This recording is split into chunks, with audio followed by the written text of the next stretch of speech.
Vigil, Ante, and the Vigilante Antics by BelleAmant. Read by Oakshadow 5. Chapter 14. Tenya's Thoughts. Tenya Ida was 12 years old when he first met Midoriya and Shinzo. He was 12 years old when he walked into the grocery store with his brother and walked out with the knowledge that he had made 2 friends. Tenya Ida was 12 years old when he realized that he had no way to contact said friends. "You didn't remember to ask for the numbers?" Tensei had asked, and Tenya sputtered, arms waving in sharp, precise motions. "It slipped my mind," Tenya responded, not at all whining. "I was caught off guard." And it had slipped his mind, really. Tenya had never truly had friends. Not really. Acquaintances? He had plenty of acquaintances. But Somei, for all its greatness in academics, was not great at creating character in its students. Tenya wasn't naive. He knew that his peers weren't acting in the ways of a hero. Frankly, most of his peers didn't even act like good people. But Tenya knew better than to say such a thing out loud. Comments like those weren't meant to be said by an Ida, after all. Due to the unfortunate nature of his classmates, Tenya never really learned how to make friends. He had his studies to focus on, his work to improve on, and his brother for company when needed it. So it only made sense that, when he met Midoriya and Shinzo, he wouldn't know how to befriend them. He was lucky that the two even wanted to be his friends, honestly. Midoriya made the first move, asking Tenya to join them. "We're just grabbing a cake, but you can help us choose if you want." Midoriya offered the idea so naturally, so easily, that Tenya couldn't help but wonder how the greenette did it. He must have a lot of friends, being so easygoing, Tenya thought to himself. "Your brother would probably be happy if you're with us a while longer, knowing you're making friends," Midoriya continued, and then he smiled brightly. And Tenya didn't know how Midoriya did it so easily, how Midoriya could be so friendly without issue, how he knew exactly what to say. He didn't know how many friends Midoriya had, and he must have had plenty already, because who would say no to such a kind smile? But he wanted to be one of Midoriya's friends. So he smiled and joined them. Tenya enjoyed spending time with them. Midoriya was all sunshine and smiles, and Shinzo was calm but interesting. The boys seemed close, but they didn't exclude Tenya despite his newness. By the time they parted ways, Tenya was glad that Midoriya had accidentally run into his brother. But he forgot to get their numbers. "I'll get them next time," Tenya thought to himself that very night. "I'm sure we'll see each other again." Because how could they not? They've run into each other twice at the grocery store. Surely they'll see each other again. And they did, a few times, but he never succeeded. The first time was a mistake. Tenya got distracted by the sight of them. He forgot his goal. The three talked for a bit as Tenya left his brother to help the boys find their items. They caught up, with Tenya telling them about his school and his friends admitting that they were doing online learning. "We're not big fans of people," Shinzo admitted with a shrug. Midoriya laughed, but it was off. "Yeah, we started going online right away. Daycare wasn't the greatest." Tenya wondered, for a brief instant, just how many friends they actually had. He had assumed that they had dozens, due to their kind and easygoing natures, but perhaps he was wrong. He didn't think it was his place to ask, however. And then they departed, and Tenya realized he never asked for the numbers. The second time, they barely had time to speak. "Midoriya-kun, Shinzo-kun," Tenya greeted, feeling himself smile as he walked closer. Midoriya smiled, but he didn't pass on his actions. "Hi, Ida-kun." "How are you two doing?" Tenya asked, as one should. "We're great," Midoriya said quickly. "We're running a little behind schedule," Shinzo said, his lips set in a slight frown. "Ah, I see. Do you need help finding anything else?" Tenya offered to help, because these were his friends. "Nope, this is the last thing we needed. Bye, Ida-kun." And then they were gone. And he still didn't have the numbers. Months passed before the third meeting. Tenya didn't even notice them at first. No, Tensei was the one to do that.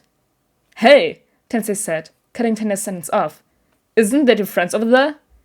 Tenya looked over, seeing Midoriya and Shinzo talking animatedly, only halfway down the aisle. "It is," Tenya said. "Do you mind if I go?" Tensei was already waving him off. "Go, talk to them. Don't forget to ask for the numbers." "Right." Tenya walked over, and his footsteps seemed to alert the boys to his presence. They looked up. They smiled. "Ida-kun!" Midoriya cheered, overpowering Shinzo's soft, "Hey." "Midoriya-kun, Shinzo-kun." Tenya nodded to both in greeting. I must say, I've never seen you two anywhere but the store. We live here, Shinzo said, face blank, and Tenya had blinked in surprise. You do? Tenya asked. I didn't know anyone could live here. Why are you laughing? Midoriya was laughing loudly, his shoulders shaking with the force of his joy. Ida-kun, it was a joke. Oh, that made more sense. Conversation continued, the boys talking with one another for a few minutes. Just as the two moved to leave, Tenya stopped them. Wait, Tenya called, and they did. We should exchange phone numbers so that we can keep in touch. Midoriya looked sheepish then, as he rubbed a snake with his free hand. That's a great idea, Ida-kun, but we don't have phones. They were gone before Tenya realized he could have asked for an email as well. Tenya hadn't seen them since, and he still hasn't. Tenya Ida is 14 years old, his birthday having just passed a few days before. In roughly a year, it'll be time for him to take the entrance exam for UA. His fighting abilities have only improved with time, but it won't do him any good to start slacking off. It's for the best that he focuses on his academics and athleticism, lest he start to risk falling behind. And yet, Tenya wishes that he could spend time with Midoriya and Shinzo. He wishes that he could just relax and hang out with them for a day. But he has no way of doing so. I wonder how they are, Tenya thinks to himself, not for the first time. He snuck out of his thoughts by Tensei's arrival. His older brother lets out a groan as she shuts the front door, and Tenya goes to check on his sibling. Tensei? Tenya calls out. Are you alright?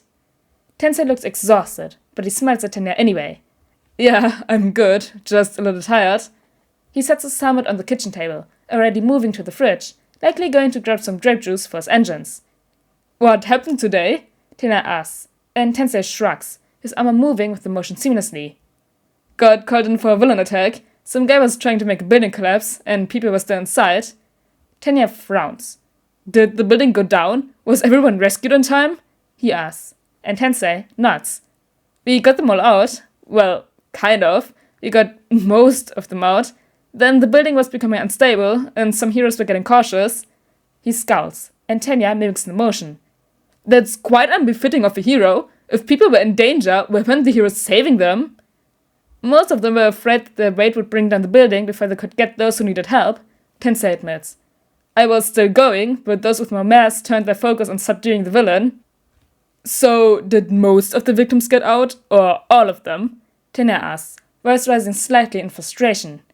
All of them. We got some extra help. Firefighters? Tenya asks, but Tensei shakes his head. Vigilantes? Tenya blinks. As in, yep, the Vigilante duo struck again. Tensei laughs. Honestly, I wish I didn't have to go after the guys. Tensei! Tenya shouts. They're breaking the laws with their every move. You can't be in support of such an obvious violation to the rules of society. Tensei smiles sadly. I know, Tenya, but Tenya, they were slipping in and out of the building so fast. I wouldn't be surprised if they were secretly eaters themselves. They got all of the remaining people that we couldn't, right before everything went down. Actually, Vigil was mid-leap out with the kid when the thing finally collapsed. That was cool looking, honestly. Tensei! I know, and that's why, when the danger was over... Tensei groans, dropping his head to the counter, arms covering his face. I pursued them. Tenya blinks. You did? I did, because even though they're helping, even though they've done nothing but help people for like 4 years now, we're supposed to capture them and lock them away, because they don't have the proper licensing. The others were focused on the villing and comforting the people who just lost their homes, so I offered to give chase. I'm guessing they got away, Tenya assumes, looking at his brother's slumped form. Yeah.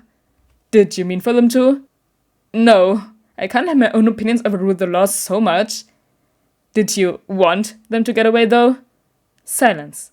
Then Tensei nods, ever so slightly. I see. Tensei lifts his head up, his eyes locking with Tenya's. Something doesn't feel right, and it isn't just they're illegally doing all of this, trust me. Something is different with those two, but I can't figure out what. They're not like any vigilante I've dealt with, though. Tenya nods, then pats his brother on the shoulder. I'm sure you'll figure it all out in the end, when you catch them. If I catch them. When you catch them. Because they may be fast, but you are Ingenium. You'll be able to figure out what's different with them. Tensei doesn't seem to like the idea of catching them, so Tenya begrudgingly adds, and I'm sure that you'll be able to get them a lighter sentence, considering they haven't harmed civilians. That puts a smile on Tensei's face, and he nods. You're right. Who knows? Maybe we can get them to get licenses and become proper heroes. And I would want them in my agency with how good they are. Focus on catching them first, Tenya advises, and Tensei nods. Thanks, you're the bro, Tensei says happily. You know exactly what to say. That puts a smile on Tenya's face as well, and he watches his brother walk away with joy. Alone once more, Tenya's thoughts slip back to his friends. Wherever they are, I hope they're not getting into this much trouble, Tenya thinks. For some reason, the thought seems almost ironic. Tenya doesn't know why though, so he shrugs it off and continues on his day.